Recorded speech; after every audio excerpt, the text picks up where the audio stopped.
आज हम सब खुश हैं कि हमारी जो आस्था थी, हमारी जो श्रद्धा थी, उस पवित्र भूमि पर प्रभु रामचंद्र जी का बहुत भव्य मंदिर का निर्माण कार्य शुरू है। मुझे याद है कि एक पीढ़ी ऐसी थी कि अनेक कार्यकर्ता इस संघर्ष के समय ये प्रश्न पूछते थे, जो मुझे याद आता है कि क्या हमारे होते हुए हमें राम मंदिर देखने के लिए मिलेगा। और ये प्रश्न मन को बड़ा अस्वस्थ करता था, जिसका उल्लेख आदरणीय राम बहादुर राय जी ने किया है। वो श्रद्धेय अशोक जी हमारे बीच में नहीं है, पर उनका आत्मविश्वास, उनकी पॉजिटिविटी, विचार परिवार में अनेक समर्पित भाव से मंदिर के लिए, अयोध्या में राम मंदिर निर्माण हो, इसके लिए काम करने वाले असंख्य कार्यकर्ताओं ने अपने जीवन को समय पर न्यौछावर करने में आगे पीछे न देखते हुए एक संघर्ष किया। और इस संघर्ष के बाद, एक काफ़ी बड़ी लड़ाई के बाद, हम सब लोगों को एक न्याय मिला और अयोध्या में भव्य राम मंदिर का निर्माण हो रहा है। जो सुप्रीम कोर्ट के चीफ जस्टिस थे, उनके मेरे अच्छी मित्रता के संबंध, बहुत अच्छे जज भी है शरद बोबड़े जी। तो मैंने उनको एक कहा था कि आपके जीवन में आपने अनेक निर्णय किए होंगे, पर यह ऐसा ऐतिहासिक निर्णय है कि आने वाले 100 साल में ये न्यायपूर्ण निर्णय इस देश का इतिहास कभी भूल नहीं सकता। इतना अच्छा निर्णय आपने किया है। मुझे इस बात की खुशी है कि हमारा उद्दिष्ट राम मंदिर का था, वो पूर्ण हो रहा है। अब जैसे राम मंदिर हो रहा है, तो स्वाभाविक रूप से अयोध्या का परिसर भी अच्छा होना चाहिए, और ये भी सबके लिए आस्था का और श्रद्धा का विषय होते हुए वहाँ लोगों ने जाना भी चाहिए। एक बहुत अच्छा अनुभव मुझे आया कि जब मैं मंत्री बना, तब मुझे एक बात का शैल्य मेरे मन में अक्सर रहता था कि हमारे महाराष्ट्र में गाणगापुर और अक्कलकोट करके एक जगह है। गाणगापुर जो जगह है, नरसिंह सरस्वती हमारे दत्त जी का प्रसन्न स्थान है। और उस समय मेरी माँ मृत्यु के पूर्व वहाँ दर्शन के लिए गई थी, पंढरपुर, तुळजापुर, अक्कलकोट और बाद में गाणगापुर। तो वो जब वहाँ से आई तो मुझे बता रहे थे, नितिन इतने रास्ते खराब थे कि पूरी पीठ मेरी ऐसी दर्द दे रही है कि मुझे इतनी अस्वस्थता हुई कि तबीयत बिगड़ गई। दर्शन मिला पर स्वास्थ्य बिगड़ गया। फिर मेरे मन में आया कि हमारे यहाँ वर्ल्ड में, दुनिया में मुझे जाने का मौका मिला। मैं रोम में गया था, मैं अनेक चर्चेस में जाने का, देखने का मौका मिला। मस्जिदों में देखा जो इंटरनेशनल स्टैंडर्ड की थी। बड़े बड़े गुरुद्वार मैंने देखे दुनिया में। एक बात मुझे महसूस हुई कि यहाँ जो स्वच्छता है, पार्किंग प्लेस है, जाने की व्यवस्था है, अच्छे रोड है। हमारे श्रद्धा स्थान जो है वहाँ अच्छे रोड नहीं है, लोग जा नहीं सकते। ऐसा क्यों है?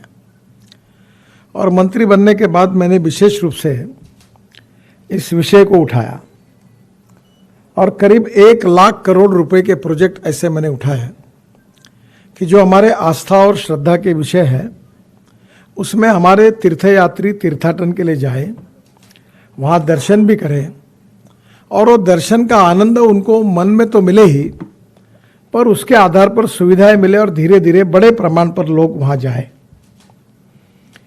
और इसलिए अयोध्या में करीब 25 से 30 हजार करोड़ के रोड जितने लल्लू सिंह जी मांगे, उतने हमने उनको पूरे दे दिए।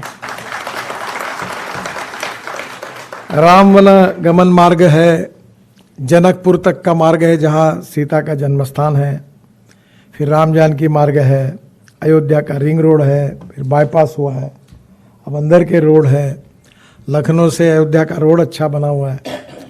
तो रोड अच्छे बने, रेलवे अच्छी अभी आई, स्टेशन अच्छा बना, अब एयरपोर्ट बन रहा है। 2 इच्छा मेरी अधूरी रही है, पर वो पूरी होगी। मैं जो इच्छा रखता हूँ वो पूरी होती है, और जो मैं कहता हूँ वो होता ही है। एक इच्छा थी कि मैं दिल्ली से एक MPBS वाटर प्लेन है, सी प्लेन बोलते उसको, उसको पूरी मान्यता मिल गई। मैं उसमें बैठकर पानी पे उतरा भी हूँ, समुद्र में। तो जो हवाई जहाज़ जैसा है कि जो एयर स्ट्रिप से उड़ता है और पानी पे उतरता है, और पानी से उड़ता है, पानी पे भी उतरता है और एयर स्ट्रिप भी उतरता है। तो अभी हमारे एक मित्र है, उन्होंने 100 हवाई जहाज़ लेने का तय किया है।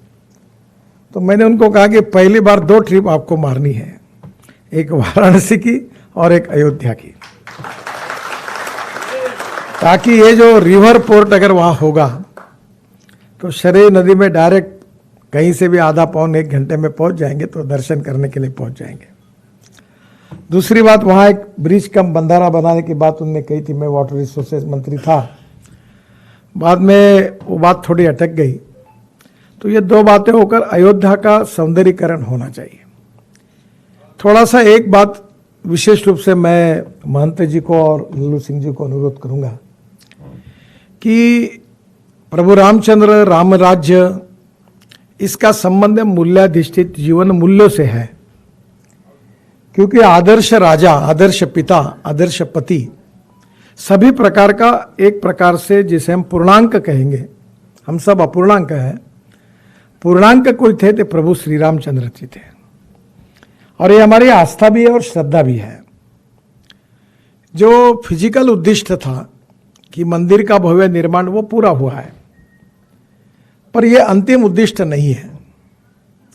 अंतिम उद्दिष्ट यही है कि राम राज्य के आधार पर जो इतिहास, संस्कृति और विरासत थी, और प्रभु रामचंद्र के कारण में जो सभ्यता थी, जो संस्कृति थी, जो संस्कार थे, जो जीवन पद्धति थी, जो परिवार पद्धति थी, जो आदर्शवाद के आधार पर हमने अंतिमता जिसको राम राज्य के रूप में परिवर्तित करना है, यानी हमारे पूरे सामाजिक जीवन को आर्थिक, सामाजिक, शैक्षणिक सभी दृष्टि से सुखी, समृद्ध, संपन्न, शक्तिशाली समाज के साथ मूल्याधिष्ठित और संस्कारधिष्ठित जो इतिहास, संस्कृति और विरासत थी, उसके आधार पर हमारी साहित्य, संस्कृति और कला का आधार लेकर उस प्रकार की विरासत, उस प्रकार का संस्कार, उस प्रकार के समाज मन को निर्माण करना, ये हमारा अंतिम उद्देश्य था।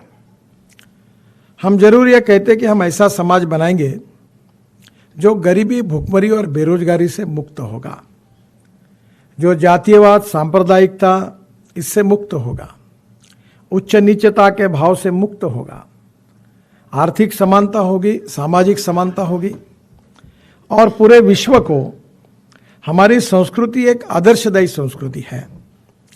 और हमारे भी संस्कृति में ये नहीं कहा है कि पहले मेरा कल्याण करो, हम ये कहते हुए आए कि विश्व का कल्याण हो, ये कहने वाली हमारी संस्कृति है।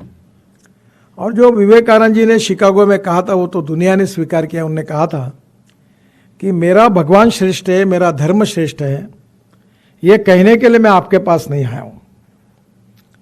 तो उन्होंने जो भाव कहा था, जो हमारे संस्कृत में सुभाषित था, जो उसका हम बार बार जिक्र करते हैं कि आकाशात पतितम तोयम यथा गच्छति सागरम सर्वदेव नमस्कार केशवम प्रति गच्छति।